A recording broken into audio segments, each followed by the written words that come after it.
Cars and Women magazine issue 7 is out now.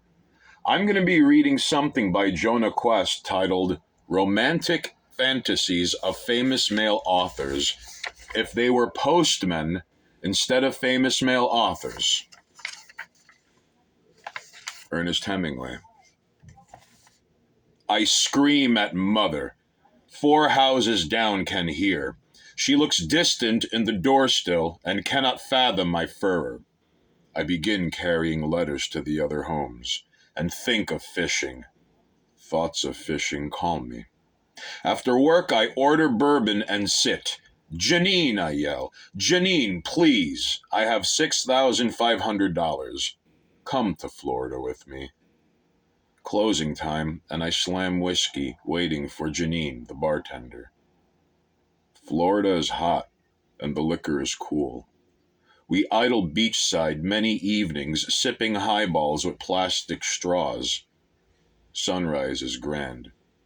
I spend hours doing my favorite thing, looking at oiled-up men in underwear wrestle each other on my phone, then watching 2 minutes of heterosexual porn.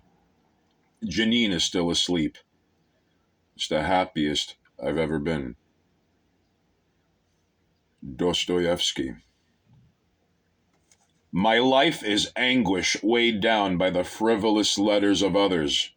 Advertisements for staying young and healthy despite the necessity of growing old and frail. I get home, I see my wife watching some frivolous program she puts on to torture me. Some family from the Caucasus with endless drudgery, kvetching with Cordosians. After 5 hours of streaming, I scream at her until she throws a bottle of George Clooney's tequila at my head. I slowly faint looking at the smiling face of George on a motorcycle. I wake up with my wife drunk, tenderly caressing me, and for a brief moment, I look out the window, next to our Brooklyn Nine-Nine commemorative poster, with a smiling Andy Samberg, to see the sunrise before work. An endless array of colors unknown to man. It's the happiest I've ever been. David Foster Wallace. My bag is weighed down by the very important letter as I go from home to home, getting offended by lawn gnomes that my boss says I can't smash again or even the union will let me go. At lunch, I stop by my favorite McDonald's and try to speak to the cashier lady, Miranda, but I'm too anxious to tell her I love her. Maybe tomorrow. I order a large number 7 with a Diet Coke plus a kid's meal for the toy. I throw the rest of the kid's meal away as I only want the limited edition Minions toy. I'm a collector. I deliver every letter except the VIP letter, and by 6 o'clock I'm home with a box of Hamburger Helper and Diet 7-Up for my wife, Janine, who hasn't worked in 11 years and hasn't made dinner in 15. We are childless because I can't get erect. I have the VIP letter still, and I'm ready to give it to my wife till I walk into the smell of luxurious Italian cuisine. She says, "Hey, dummy, I put a Tony's pizza in the oven. It's going to burn if you don't take it out. Hurry up so we can watch King of the Hill reruns." I swell up with joy from her kindness and look at the VIP letter I was going to give her and think maybe I'll give her the divorce proceedings tomorrow. I sit down with slightly burnt pizza and think, but don't say, I love you. It's the happiest I've ever been. James Joyce. Nora, aren't you happy we get to go on vacation to Hawaii? She frowns and looks out the window, drearily, with sunken eyes, and I mind myself to the listicles I had marked for airplane reading. We do not exchange words the rest of the flight. On arrival, I see Flamenco, the man Nora has been cavorting with lately.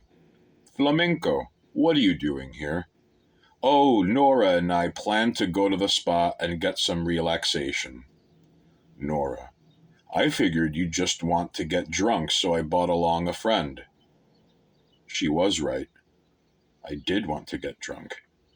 I clambered down into a bar called O'Malley's and proceeded to get drunk until I go into the bathroom and start to think of Nora and flamenco together until someone walks in on me and the bar kicks me out.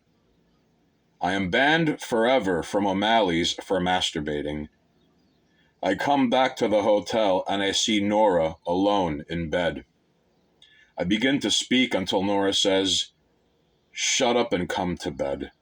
I kiss her rear multiple times till I cuddle up next to her, drunk, and think, is this the happiest moment of my life?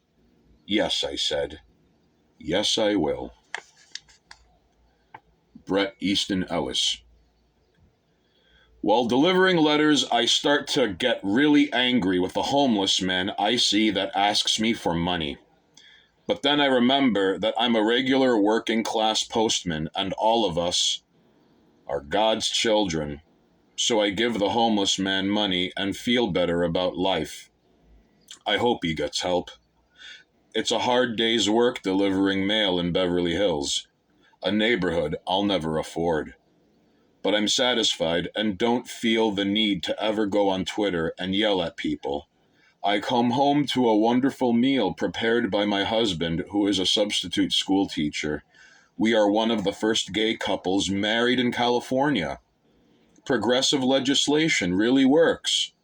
We watch an episode of Schitt's Creek, a show that doesn't bother me at all, and I don't have to pretend to hate it so people think I'm intellectually superior.